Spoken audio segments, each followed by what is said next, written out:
ধর্মনগর নদ থেকে আইসে আমার জেঠার বাড়িতে। এরপরে তো কোন জায়গা তোমার জেঠার বাড়ি? আমার জেঠা বাড়ি হয়েছে গন্ডাছড়া রোড, মানে 10 মাইল। এখানে আমার জেঠা বাড়ির আমি গিয়েছে, মানে জেঠার সঙ্গে আলাপ আলোচনা করতাম বা যে কোনো করতাম, আমি যাইছিল। এরপরে আজকে সকাল মানে 10টা 10:30 বাইরেও মুইব। এখানে আমার ফুলা বা এখানে গ্রামের কয়েকজন তার মানে বয়সে আইছিল।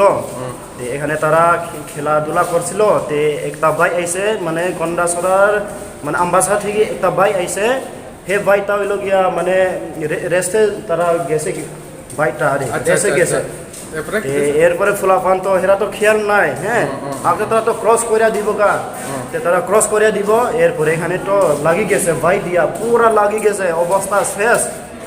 এটাই লোক আমার ফুলা। কোন জায়গাতে আনছেন আপনি? হ্যাঁ, কোন জায়গাতে আনছেন আপনি? আপনার বাচ্চারা, আপনার ছেলেরে কোন জায়গাতে আনছেন? ওটা কোন হসপিটালে আনছেন? খুলাই হসপিটাল, ধলাই ডিস্ট্রিক্ট হসপিটালে আমি লই আইছে। এখন সুস্থ হইব কি না ভালো হইব তখন কোনো ভগবানে জানে। ভগবান যদি আমার ছেলেকে আমাকে দেয় তখন আমি আমার ছেলেকে আমি পাবো আমার হাতে। হ্যাঁ, কত বছর হইব? 7 বছর আমার ছেলের। আচ্ছা আচ্ছা। আজ সকাল বেলায় চৌহান রিয়াং নামে 7 বছরের একটি ছেলে গঙ্গানগর পিএসের 14 মাইল এরিয়ার মধ্যে বাইকের সাথে যখন রাস্তা দিয়ে ক্রস হচ্ছিল, দৌড়াচ্ছিল, তখন একটা বাইকের সাথে ধাক্কা খায় এবং অল্প বিস্তর আহত হয়। তাকে সাথে সাথে তলা ডিস্ট্রিক্ট কোলে হসপিটালে আনা হলো।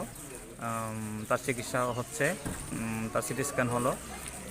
ডাক্তারের সাথে কথা বলেছি আমি, সে এখন সুস্থই আছে এবং গঙ্গানগর এরিয়া পিসফুলি আছে।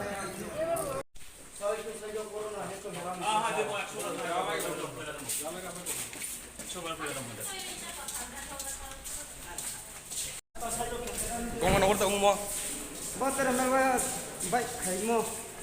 হ্যাঁ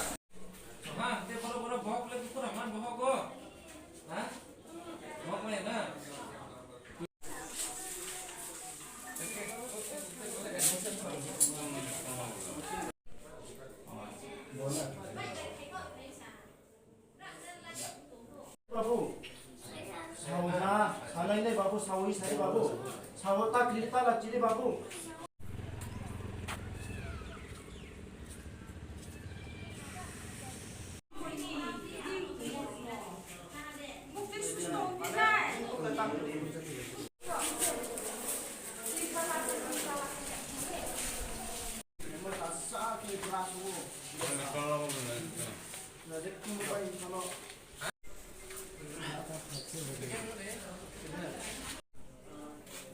সুস্থ আছে।